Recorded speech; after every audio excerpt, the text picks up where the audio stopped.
Yabona ntase hlalani phansi yabona Brafix abafuna usibona sithule. Brafix abafuna usibona sithule. In fact mna abanifuni because Brafix over the weekend wenza i-press briefing.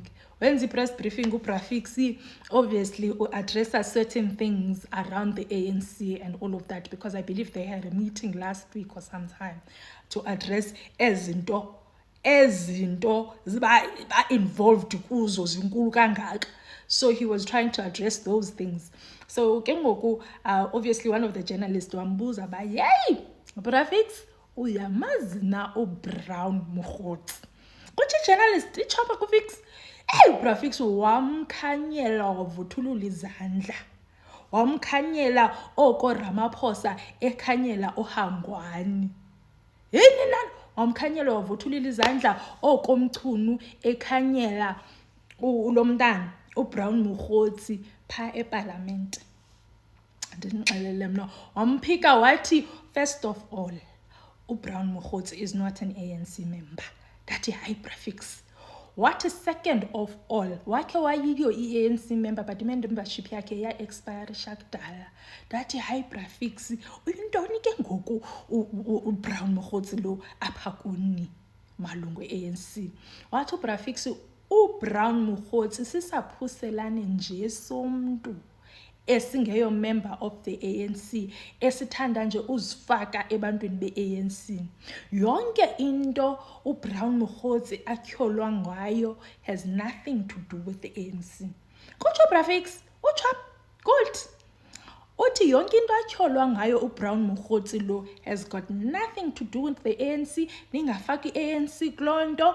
If uBrown Mokgotsi yena uyakwazi ba approve ba kulento yakhe ebe involved nomchunu nobani. Uthi uBrafix yeyabo leyo i-ANC ayingendawo. Basically uBrafix ebeyikhupha i-ANC kuMokgotsi esithi zange wambona nokwamadudu amasele. Yes. Uthi ke ngoku uBrafix bana uBrown Mokgotsi nangoku apha entsukwini umWhatsAppile. Yabo uthi khandimphendule and azizumphendula. Uyithathe phi inamba yam? Kutsho uBrafix ke ngoku akutsho mna. Uthi utextiwe nguBrown Mokgotsi and yena Brafix akayazi ba uBrown Mokgotsi uyithathe phi inamba yakhe. Brafix. Hayi fine. So ke ngoku ndithi ndisajongela ingqomba uyathanda bendithethisa ke bona nje uBrafix and andifuna uthetha. Yava sisebhizi sisazilile into kaNyambose ufuna ngoku sibe sithetha. Hayi kanti uMokgotsi kwayena uthanda indaba, kwayena uMokgotsi uthanda ukubonwa, uthanda ukubukwa. uMokgotsi ndithe ndisathi ndiyananazela on the socials kudu uMokgotsi. Uthi uMokgotsi mamelana apha. Mna andizoxelela lobo bhanqa mna nguBrafix. Ndithi hayi wena Mokgotsi. Uthi uMokgotsi yena uyi-ANC member and i-membership yakhe izawuphela pha entsukwini apha ku-October. Kutsho uMokgotsi uthi yena uyi-ANC member akayazi le nto ithethwa nguBrafix. Uthi yena uyi-ANC member and number 2 yena yonke into ayaziyo uzayithetha eqongeni pha kwiMadlanga Commission. That ke like and mna ndikufuna pha because mna into endingayithandiyo guys andifuni bendisithi wathi kwenye podcast because these people bayathanda uzicontradictor kwezi podcast nentontoni. Mna ndifuna umuntu ayoma pha ayofunga ndiqale ke ngoku ndithethe laa nto ayithethileyo. Yava funa ayofunga mna uBrown. Yava but anyways go uthi yena uready uvele wandixelela wathi Ament anytime xa undifuna pha ku-commission ndi-available ndizawuhamba ndiyotestifya. But into endifuna ukuxelela yona yeyoba uFikile Mbalula angakalinga. Unixelele uFikile Mbalula ba ungulo ebengamathe nolwimi yena noVusi Khekhe. Ndathi hayi wena Brown, wathi uFikile Mbalula kaloku ebengamathe nolwimi noVusi Khekhe. Ndithi ke make wena ndamkhumbula ke ngokuVusi Khekhe. Inoba ndamkhumbula kanye nomkhumbuli nina uVusi Khekhe ithi ndinithatheni back ke ngokubona ba uVusi Khekhe ngubani.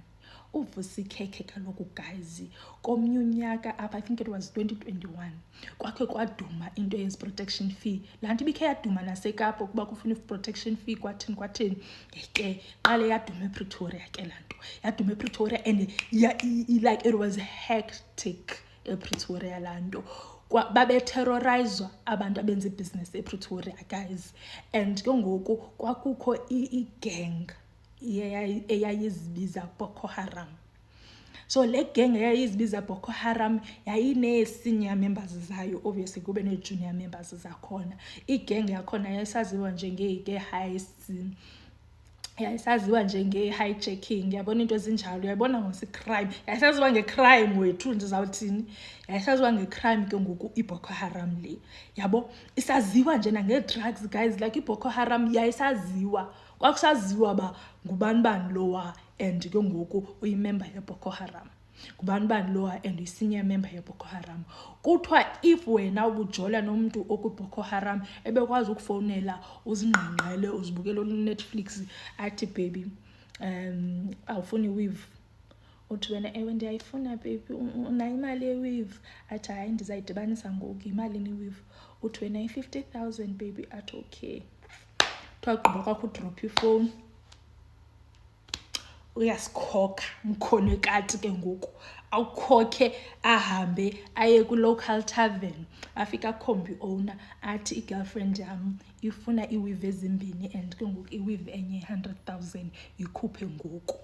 IBoko Haram ke leyo guys, and iBoko Haram yayisenza nje enye into eMamelodi, yava. So ke ngoku kwenzeka bana kwabakho umSamaria olungileyo, ndingathi umuntu olungile kodwa wayebulala abantu. So kwabakho umuntu ke ngoku othi every week tyurukudu ubulala imember yeBoko Haram, phinde kuvekeza tyurukudu enye imember yeBoko Haram.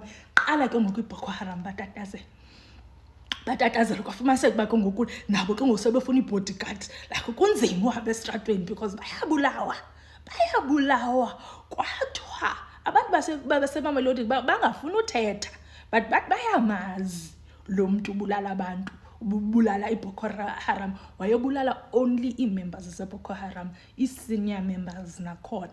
Hey, abantu basePretoria bangafuni uthetha le nto uba ngubani lubulalayo, kwathini, yabo. Hey, bamphi igama bathi nguJohn Wick. Niyakhumbula movie le kaJohn Wick?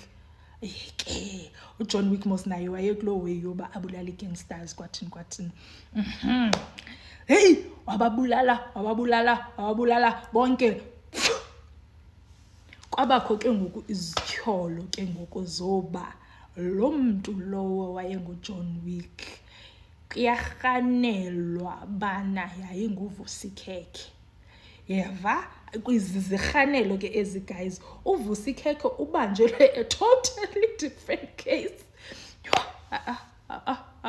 Le module guys, in fact asizugraduate apha asizugraduate. Mamelani ke.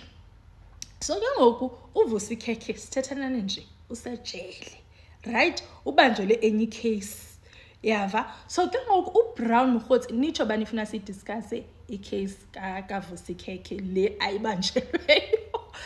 ayibanjelweyo ke ngoku. Mamelani ke. So ke ngoku uBrown Mokgotsi uveza into yokubana ngubani lo mfo kuBrafix into nokubana awukwazi uthetha wena, ayinaba nguwe lo uthethayo, ayinaba nguwe lo uzawuthi mna ndisisaphuselani, awunaba nguwe lowo after wena urabha ii-shoulders nee-criminals ezinkulu ezide zabanjwa, wena convicted criminals, wena ugqiba uzothi apha kum mna ndisisaphuselani, awundazi zange wandibona nokwamadudu ithi nale nto, what's that saying? Asemdudwini amasele ke, yabo. So sikuloo nto ke bantase ngoku yoba it's Brafix versus Mokgotsi nabhongom.